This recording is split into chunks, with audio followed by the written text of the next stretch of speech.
Hello and welcome to another macro screencast. We're looking at handling equations today, so let's get some equations to have a look at. Here are 4 lines, each with equation in. They look the same or similar, but we want to illustrate that they're not the same. There's a macro called equations highlight all, which we can run, which will show us what's happening. So if we run that one, highlight all, then it says 7 math type items have been found and 1 equation editor. So this one is an equation editor equation, and these are math type, so you can see the difference there. If we double click on that, we can edit that in math type.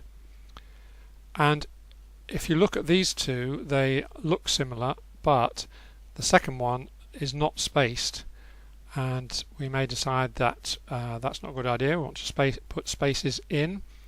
We could do it manually, and it's useful having the highlight because we can actually clearly see that it needs spaces. But we don't need to do that because we can do it automatically using the equation spacer macro. So let's run that one. Equation spacer run. So it's actually done 5 math type equations. There are some more further down the file. So it's put the spaces in, and it's also added a colour to those characters either side so that you can see that they've actually been changed. So next we can think about putting spaces either side of equations. If we look at this one here, we haven't got spaces either side of the equation of the equal sign there. And obviously similarly for plus signs, minus signs, whatever. So how do I put them in? Well, I can use type thin space, so I can pop a thin space in there. It actually highlights it as well, which is quite useful. And if I just put a space in that one for a moment, if I just select that, you can see that that is actually subscripted because it followed a subscript character. But fortunately I've arranged type thin space so that that one it is not subscripted. It knows not to subscript that space when you put it in. So if I get rid of those again, we can decide that we can do this sort of thing with a Fredit list. You've got to do it carefully and think about what you're doing, which is always true of Fredit. So let's just do a very quick and dirty job. Let's change equal into, I seem to have got some highlights on there, but never mind. Thin space equal thin space. Let's make that a nice clear colour. There we go. See what we're doing there. If you just okay, so that Fredit list is ready to run. So if we go into the text and run Fredit, I'll run it from there, might as well. FR edit, so you can see that I'm running Fredit. There we go. So it has added spaces, thin spaces, either side of equations. Okay, it's added them to all of them, but you would then say, well, alright, in Fredit I need to think about changing space, thin space, into just a thin space, and similarly the other way around. So you can reverse those extra spaces that are there when we don't want them.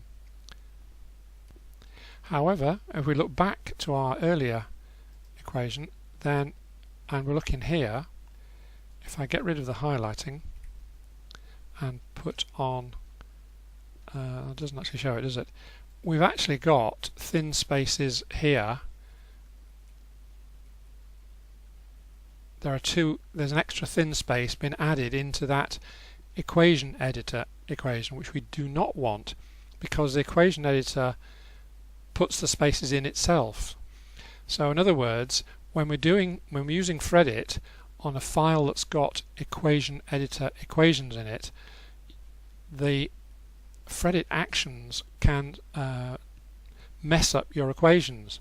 So what we do instead is to use strike through all equations. In Fredit, it will, when it runs a global find and replace, it will not change any item that is struck out. So let's run that macro, which is strike through all equations. We run that one. So it's put a strike through on the equation editor equation, so that when I run the threaded list, that will be left alone.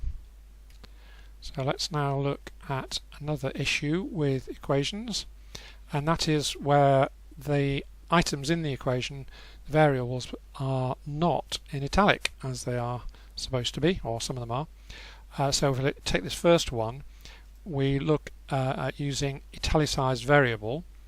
So if I run that once, it will pick up those three there, and if I run it again, the cursor runs along and finds the next variable and the next variable and the next variable. So okay, so it's going along until it finds characters that need turning to italic. However, you might decide for a particular job that the max and the min are not supposed to be in italic. So if we look at the next one and use a different macro, italicizer, which is just the macro that I use as normal for italicizing things. But if you place it there, you would have to do 1, 2, 3. One of those, that's alright, they're alright. So we just do the one with italicizer.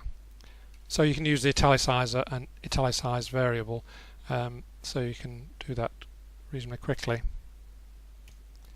And the final thing we want to look at is fields. So if we go down a bit in size, we've got some fields here like the figures and the equation numbers, which are there as fields, and I might decide I want to make those into proper text and not have them linked as fields. Now there is an equation, a macro fields unlink all, and I will run that one first. FIE fields unlink all, just to show you that this is actually not a good idea. So this unlinks all the fields in the whole file, so that's now no longer a link, nor is that. However, if we look at this equation here, it's actually now a picture tool. It's a picture, so it's not an editable item. So we do not want to use fields unlink all if you're in a document that's got equations, but we can actually undo that, thankfully.